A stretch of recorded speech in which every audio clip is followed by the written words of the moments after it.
kami siap keluar dari NKRI, negara Dayak Besar. Kami siap keluar dari NKRI. Kalau NKRI ini banyak korupsi, banyak penipu. Kabupaten Sintang menyala. Bendera Dayak Besar siap berkibar di Kabupaten Sintang. Selamat datang di Manuskrip Papua, tempat di mana suara-suara dari pinggiran negeri yang sering disenyapkan oleh narasi pusat diberi ruang untuk bicara. Kali ini, kita akan membahas sebuah peristiwa yang tampaknya kecil, tapi menyimpan makna besar bagi arah keutuhan bangsa, pengibaran bendera Dayak di Kalimantan. Beredarnya sebuah video dengan durasi kurang lebih 1 menit telah menarik perhatian publik secara luas. Dalam rekaman itu, tampak 2 orang pria yang mengibarkan sehelai bendera yang mereka sebut sebagai bendera Dayak. Kedua pria tersebut menyampaikan bahwa alasan utama mereka menginginkan kemerdekaan adalah karena kekayaan alam Kalimantan telah dikuras habis. Mereka menyampaikan kritik keras terhadap pemerintah yang dinilai tidak peduli pada nasib masyarakat lokal. Tak berhenti di situ, beredar pula rekaman lain yang menunjukkan seorang pria berdiri di tengah jalan umum sambil memamerkan bendera serupa. Aksi ini menjadi bentuk ekspresi identitas dan aspirasi politik yang semakin lantang. Tentu saja peristiwa ini memunculkan pertanyaan yang menggelitik benak publik. Apakah masyarakat Dayak memang menginginkan kemerdekaan?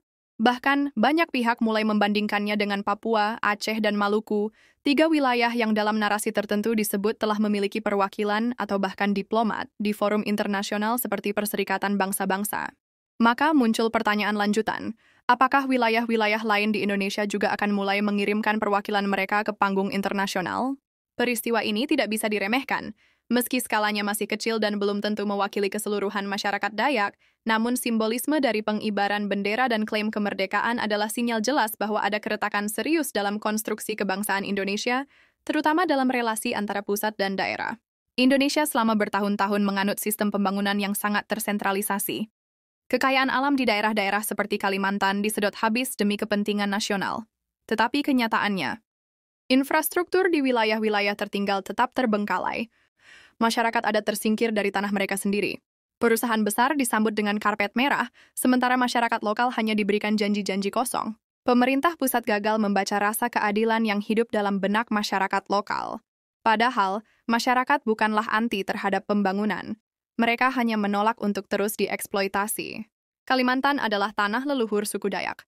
Mereka memiliki sistem sosial, hukum adat, dan kearifan lokal yang kaya.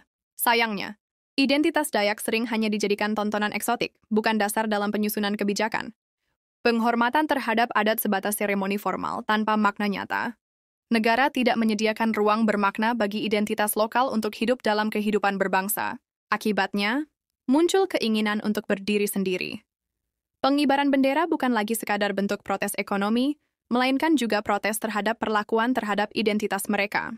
Bila pemerintah terus mengabaikan ketimpangan dan ketidakadilan ini, maka ancaman disintegrasi bukan lagi sebuah mitos. Kita perlu mengingat beberapa hal penting. Papua memiliki organisasi bernama ULMWP yang aktif menyuarakan aspirasi kemerdekaan di forum internasional. Maluku dan Aceh pernah memiliki sejarah panjang perlawanan bersenjata dan diplomasi luar negeri. Kini, masyarakat Dayak mulai menunjukkan tanda-tanda awal perlawanan simbolik.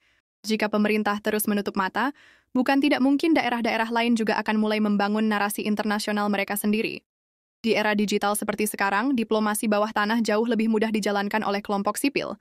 Apa yang terjadi hari ini merupakan kritik keras terhadap pemerintah, bahwa mereka gagal mengelola nasionalisme daerah dengan cara yang adil dan inklusif.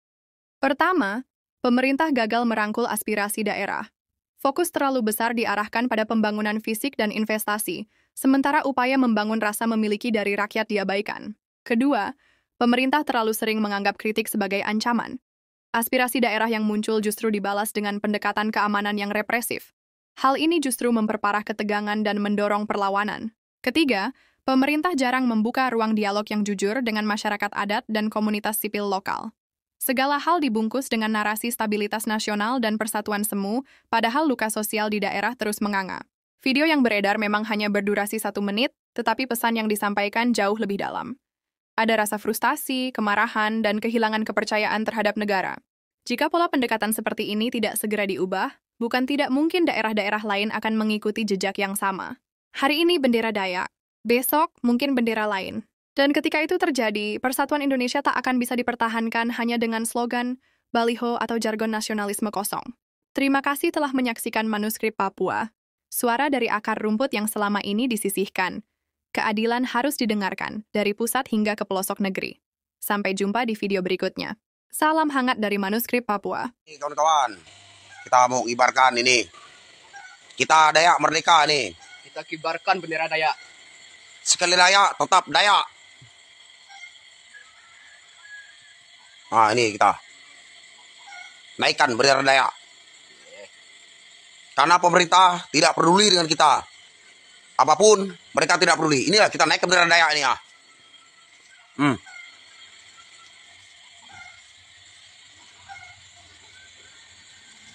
Saatnya kita tancap.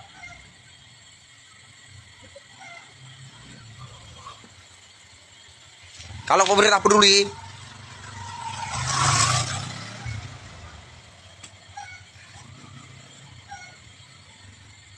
sekali Dayak, tetap Dayak. Pedulilah kepada kami. Kalau memang tidak peduli, kami siap keluar dari NKRI. Caploknya tanah kami semua. Kami siap keluar dari NKRI. Tidak ada lagi di NKRI kami. Sekali Dayak, tetap Dayak. Negara Dayak besar. Kami siap keluar dari NKRI. Kalau NKRI ini banyak korupsi, banyak penipu. Manuskrip Papua.